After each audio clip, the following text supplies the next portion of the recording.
প্রায় 150 ঘন্টা জেরার পর গ্রেপ্তার হন আরজিকর মেডিকেলের প্রাক্তন অধ্যক্ষ সন্দীপ ঘোষ। আরজিকর মেডিকেল কলেজ ও হাসপাতালের প্রাক্তন অধ্যক্ষ সন্দীপ ঘোষ সহ ধৃত 4 জনকে 8 দিনের জন্য সিবিআই হেফাজতে পাঠানোর নির্দেশ দিলেন বিচারক। মঙ্গলবার দুপুরে তাকে সহ বাকি ধৃতদের নিজাম প্যালেসে সিবিআইয়ের বিশেষ আদালতে হাজির করা হয়।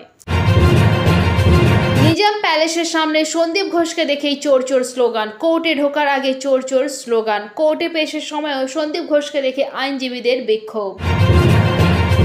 তিলোত্তমার সুবিচারের দাবিতে গতকাল থেকে জুনিয়র ডাক্তাররা টানা অবস্থান করছিলেন। সিপির সঙ্গে বৈঠকের শেষে সেই অবস্থান তারা তুলে নেওয়ার পর অবস্থানের সেই জায়গাও পরিষ্কার করে দিচ্ছেন চিকিৎসকরা, যাতে সাধারণ মানুষের কোনো অসুবিধা না হয়। অবস্থান তুলে নেওয়ার পর রাস্তা সাফাইয়ের কাজে হাত লাগালেন আন্দোলনরত জুনিয়র চিকিৎসকরা। এবার সন্দীপ ঘোষকে সাসপেন্ড করল স্বাস্থ্য দপ্তর। সিবিআইয়ের গ্রেপ্তারের একদিন পরে অবশেষে আরজিকর মেডিকেল কলেজের প্রাক্তন অধ্যক্ষ সন্দীপ ঘোষকে সাসপেন্ড করল স্বাস্থ্য দপ্তর। রাজ্য মেডিকেল কাউন্সিল থেকেও বিতাড়িত সন্দীপ ঘোষ। তিলোত্তমার বিচারের দাবিতে কর্মবিরতি চলবে জুনিয়র ডাক্তারদের, এমনটাই জানিয়ে দেন তারা। প্রায় 1.5 ঘন্টা ধরে লালবাজারে পুলিশ কমিশনারের সঙ্গে বৈঠক করলেন আরজিকর হাসপাতালের জুনিয়র ডাক্তাররা। যদিও বৈঠকের আলোচনায় সন্তুষ্ট নন বলেই জানিয়েছেন। মঙ্গলবার বিকেল থেকে লালবাজারের কাছে অবস্থান বিক্ষোভ তুলে নেওয়ার সিদ্ধান্ত নেওয়া হয়, তবে বিচারের দাবিতে তাদের কর্মবিরতি চলবে বলেই জানিয়ে দেন তারা। উত্তরপ্রদেশে মানুষ খেকো নেকড়েকে দেখা মাত্রই গুলি চালানোর নির্দেশ দিল যোগী সরকার।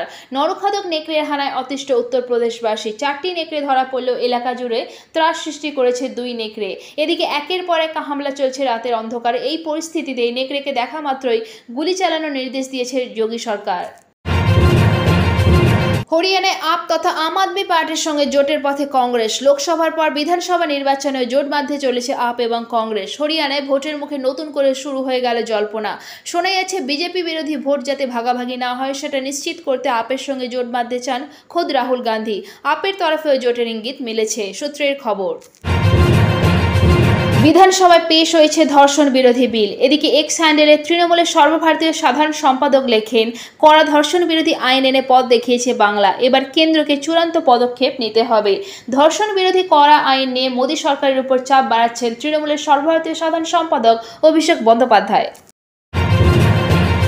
সোনারপুর দক্ষিণের তৃণমূল বিধায়ক লাভলি মৈত্রের বিরুদ্ধে অভিযোগ দায়ের বাম ছাত্রনেতা সায়ন বন্দ্যোপাধ্যায়ের। আরজিকর কাণ্ডে জোরালো প্রতিবাদের মধ্যে বদলার হুমকি লাভলি মৈত্রের, আর এই নিয়ে থানায় অভিযোগ দায়ের করলেন বাম ছাত্রনেতা সায়ন বন্দ্যোপাধ্যায়।